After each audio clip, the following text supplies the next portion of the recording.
করেছি, করুণা করেছি, মায়া করেছি। আল্লাহ রাব্বুল আলামিন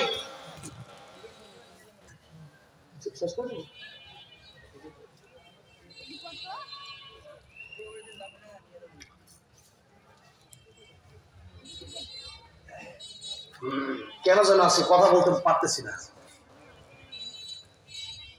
প্রথমে একটা মাইকে ডিস্টার্ব হলো, এরপরে আবার আর এই মাইক কথা বলি আমি যখন বলি এর পরে যায় ওই সাউন্ড, এত বড় মাহফিলে।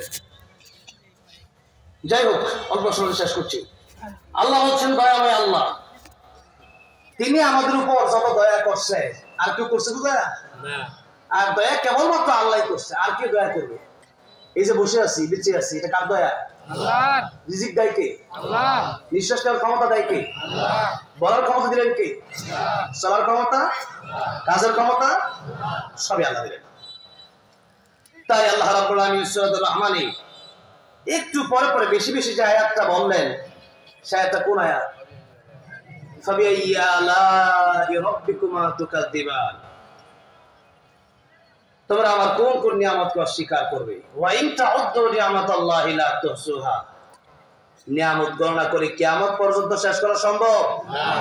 লা ইন শাকারতুম লা আযীদান্নাকুম, নিয়ামতের শুকর আদায় করো। আল্লাহ রাব্বুল আলামিন এত নিয়ামত দিলেন, আর সূরা রহমানে আল্লাহ রাব্বুল আলামিন এত নিয়ামতের কথা বর্ণনা করলেন। আল্লাহ রাব্বুল আলামিন নিজের দয়ার কথা বলার পরেই দ্বিতীয় আয়াতটা বললেন কোরআন সম্পর্কে, আল্লামাল কোরআন। তৃতীয় আয়াত আল্লাহ বললেন খালাকাল ইনসান। আল্লাহ বলেন আমি আল্লাহ কোরআন শিখালাম, এরপরে মানুষ বানালাম।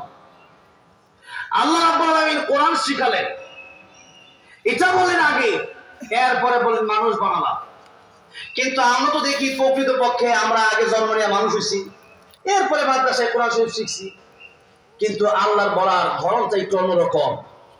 সুতরাং এখান থেকে প্রাথমিকভাবে যে কথা বোঝা লাগবে সেটা হচ্ছে জন্মগত মানুষ হলেই প্রকৃত মানুষ হওয়া যায় না, বরং কোরআন শিখতে পারলেই প্রকৃত গুণগত মানুষ হওয়া যায়। জন্মগত মানুষ আসাদ নূর, তাসলিমা নাসরি,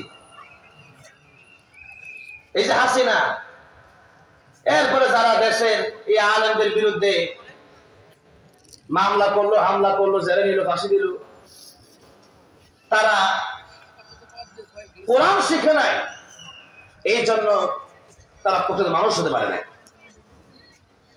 আর কোরআন শরীফ যদি কেউ শিখে নেই, সে ব্যক্তি প্রকৃত মানুষ হয়ে যাবে।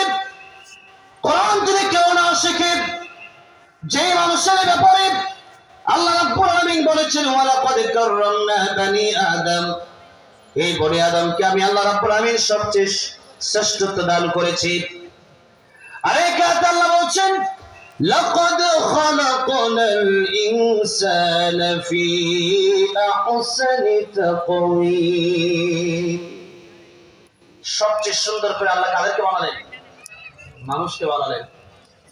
এই মানুষকে আল্লাহ সবচেয়ে সুন্দর করে বানালেন, সবচেয়ে শ্রেষ্ঠত্ব দিলেন। অথচ নাকের ভিতরে আল্লাহ নিজেই বলছেন লাহুম কুলুবুন লা ইয়াফকাহুনা বিহা ওয়া লাহুম আ'য়ুনুন লা ইউবসিরুনা বিহা ওয়া লাহুম আযানুন লা ইয়াসমাউনা বিহা أولئك كالأنعام بل هم أضل أولئك هم الغافلون। কোনো বাসে বোঝার মতো এই দুনিয়াতে তার ব্যবসা করার মতো, কেউ ব্যবসা করতে হয় এটা বুঝলো, চাকরি বাকরি কিভাবে করতে তাও বুঝলো, কেমনে দুনিয়াতে আমার কুটি মজ মাস্তি করা যায় তাও শিখলো, কেমনে অন্য মানুষের পিছনে